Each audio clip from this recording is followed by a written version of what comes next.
ఇక చాలా సార్లు ట్రై చేశాను ఆర్టిస్ట్ గా ఇండస్ట్రీకి వద్దామని. ఒకసారి అయితే హైదరాబాద్ వచ్చేసి లగేజ్ తీసుకుని ఒక 3 రోజులు ఉన్నాను అంతే.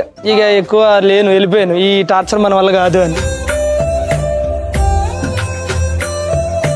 ఇక తర్వాత ఇంకా ఇండస్ట్రీని వదిలేసి పర్మనెంట్ గా గవర్నమెంట్ దాంట్లోనే జాబ్ లో ఫిక్స్ అయిపోదాం అని చెప్పి బ్లైండ్ గా ఇంకా అదే దాంట్లోనే ఉన్నా గవర్నమెంట్ జాబ్. ఒకనొక టైంలో ఏంది అంటే మళ్ళీ ఆడిషన్ పెడితే ట్రై చేసామట. సో అప్పుడు తీసుకున్నా, సరే ఒకసారి ట్రై చేద్దాము, ఒకవేళ మన వల్ల కాకపోతే అప్పుడు గివ్ అప్ ఇద్దాము అని చెప్పి అని అనుకున్నాను. బట్ అప్పుడు నేను ట్రై చేశాను, వర్కౌట్ అయ్యింది, సెలెక్ట్ అయ్యాను. ఆ రోజు నుంచి ఈ రోజు వరకు నేను ఎక్కడ గివ్ అప్ ఇవ్వకుండానే వచ్చాను. బట్ ఆ రోజు తీసుకున్న డెసిషన్ ఇది టర్నింగ్ పాయింట్ అని చెప్పొచ్చు. అండ్ చాలా మంది ఇలా ఇండస్ట్రీకి రావాలి అని అనుకుంటూ ఉంటారు. బట్ రిస్క్ ఎందుకు అబ్బా లైఫ్ లో, ఇప్పుడు బాగానే ఉన్నాం కదా అని వెనక్కి వెళ్ళిపోతూ ఉంటారు. సో రిస్క్ చెయ్యాలి హరియానా. యాక్చువల్ గా ఇండస్ట్రీలో ఉండే ప్రతి ఒక్కరు వాడి దగ్గర నుంచి అందరూ కూడా అంటే అందరూ అన్ని ప్రొఫెషన్ లో కష్టపడతారు. బట్ ఇండస్ట్రీ అనేది కొంచెం అన్నిటి మీద డిఫికల్ట్. నిద్ర లేని రాత్రులు గడపాలి, సో తిండి లేని రోజులు గడపాలి, ఎన్నో అవమానాలు ఎదుర్కోవాలి. సో అవన్నిటిని దాటుకుని సక్సెస్ కోసం చూస్తూ ఎదురు చూపులు అలాగే చూస్తూ ఉంటే అది ఖచ్చితంగా మన దగ్గరికి ఏదో ఒక రోజు వస్తుంది. సో ఇగో ఇట్లా ఇది ఫ్రై అయింది కదా. నెక్స్ట్ దీంట్లో ఏంటంటే ధనియాలు, ఇప్పుడు పొట్టు తీసుకున్న వెల్లుల్లి, నెక్స్ట్ చింతపండు, ఇవన్నీ వేసుకుని మంచిగా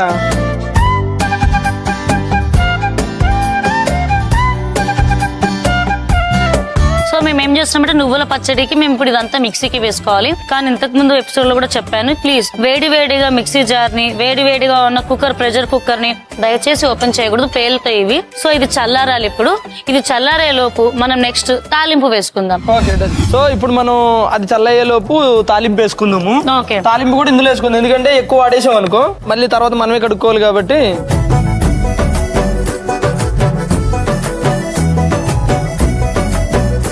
ఆవాలు వేసుకోవాలి. ఇప్పుడు జీలకర్ర వేయాలి. సో నెక్స్ట్ వచ్చేసి పెసరపప్పు.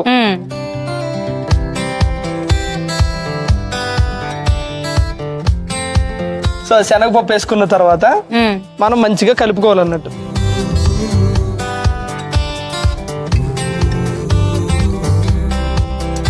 ఫ్రై చేసుకుని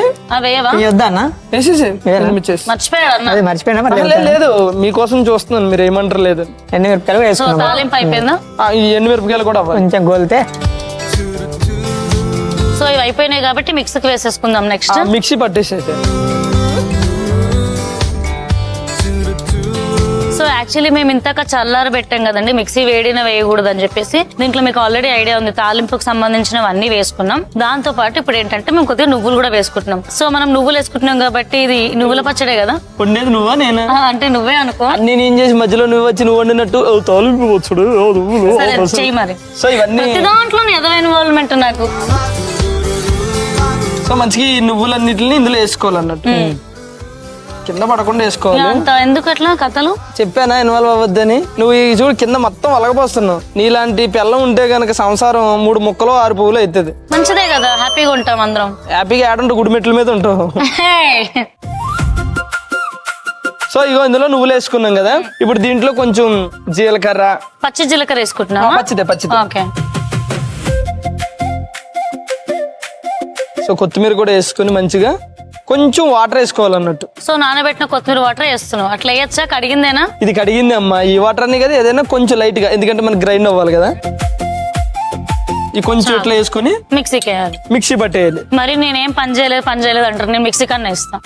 అదన్నా చెయ్యి. సో ఇవన్నీ వేసాం. మరి ఇందులో ఉప్పు ఏమా? ఉప్పు ఆటోమేటిక్ గా వచ్చేస్తుందా? వేయాలి. అంతా అయిన తర్వాత ఉప్పు ఉంది. ఉప్పు తిన్న విశ్వాసం మర్చిపోద్దు అని గుర్తు పెట్టుకుని మరి ఉప్పు వేసుకోవాలి. సో ఇప్పుడు మనం మిక్సీకి వేసుకుందాం. మిక్సీ పట్టేసే.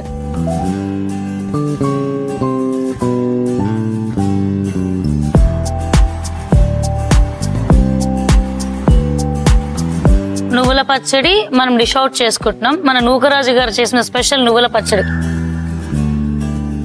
అవును, ఇన్ని డిష్లు ఉండగా నీకు నువ్వుల పచ్చడి చేయాలని ఎందుకు అనిపించింది? అంటే అందరి మొక్కల నవ్వులు తెప్పిస్తాడు కదా, దానికి సింబాలిక్ గా నువ్వులా. సో మనకి ఇన్స్టెంట్ గా రెడీ అవుతుంది. అలాగే ఈ నువ్వుల పచ్చడి తింటే మనకి హెల్త్ కూడా మంచిది అన్నట్టు. అండ్ పచ్చళ్ళు అంటే మనకు ఎమోషన్ అందరికి తెలిసిందే, అందుకని నువ్వుల పచ్చడి చేసే ఈ రోజు.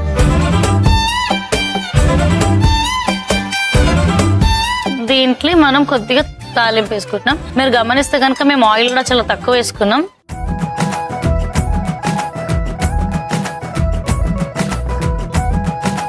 నేను తయారు చేసిన నువ్వుల పచ్చడి.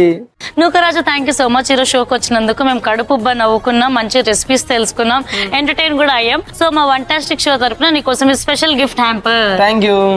అండ్ ఇప్పుడు మంచిగా హ్యాపీగా వండుకున్నాము, గిఫ్ట్లు ఇచ్చుకున్నాము, అన్ని మాట్లాడేసుకున్నాం కాబట్టి మంచిగా ఫుడ్ కూడా కుమ్మాలి కదా. yes.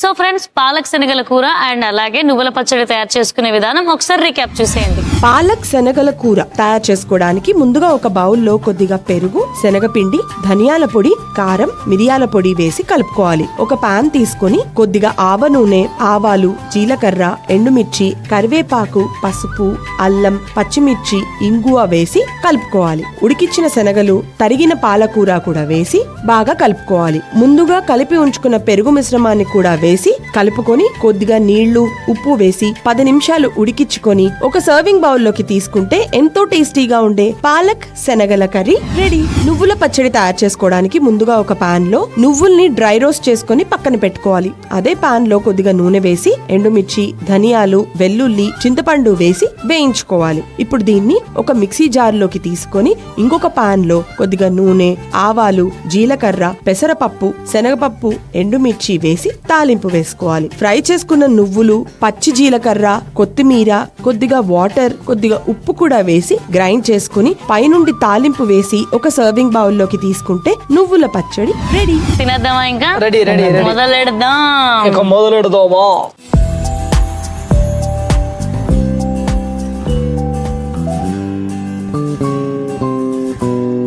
సో నూకరాజు, ఇప్పటివరకు నువ్వు లైఫ్ లో మర్చిపోలేని డిష్ ఏదైనా తిన్నావా? అమ్మో నేను మర్చిపోలేను బాబోయ్, ఇది గుర్తుకొస్తే అన్నట్టు. అంటే మంచిగా ఉండేదా లేకపోతే మంచిదైనా చెడ్డదైనా నీకేది గుర్తుకొస్తే అది చెప్పే. మనం వెజ్ కు కొంచెం దూరం అన్నట్టు, నాన్ వెజ్ కి దగ్గర అన్నట్టు బీట్రూట్ సలాడ్ అని ఒకటి చేశారు. నేను బీట్రూట్ పచ్చడి నీకు ఒకటి తిన్నా. చిన్నప్పటి నుంచి ఆ బీట్రూట్ చూస్తే ఇది రక్తం ఫ్రూట్ అని మైండ్ లో ఒకటి బలంగా ఫిక్స్ అయిపోయి ఉంటది. ఆ బీట్రూట్ సలాడ్ పచ్చిది తిన్నప్పుడు అబ్బా ఏంటిది అనిపించింది. ఇక ఆ తర్వాత ఇక కర్రీలో అంటే ఇక మాకు విజయవాడలో దొరుకుతాయి నదిలో రొయ్యలు, పెద్ద రొయ్యలు. యాక్చువల్ గా అందరూ పొట్టు తీసి వండుకుంటారు కదా, మేము పొట్టు తీయం అన్నట్టు. రొయ్యలు వండుకుని అందులో ఎగ్స్ వేసుకోవాలి. ఆ ఉడికిన తర్వాత ఈ పులుసు అంతా లోపలికి వెళ్తుంది రొయ్యలోకి. ఆ రొయ్య మళ్ళీ ఇంత ఉంటుంది సో ఆ రొయ్యలు ఇట్లా తీసి ఇట్లా పెట్టి అని వెనక్కి లాగితే అదిరిపోద్ది అసలు. ఆ తర్వాత పొట్టు తీసుకుని తింటే ఎక్సలెంట్ ఉంటది. నా ఫేవరెట్ అది. అండ్ మా షోలో చేసిన బీట్రూట్ పచ్చడి ఫస్ట్ టైం నేను తిన్నాను, కానీ నా ఒపీనియన్ మారిపోయింది, చాలా బాగుండింది. బాగుంది పాలక్ శనగల కర్రీ.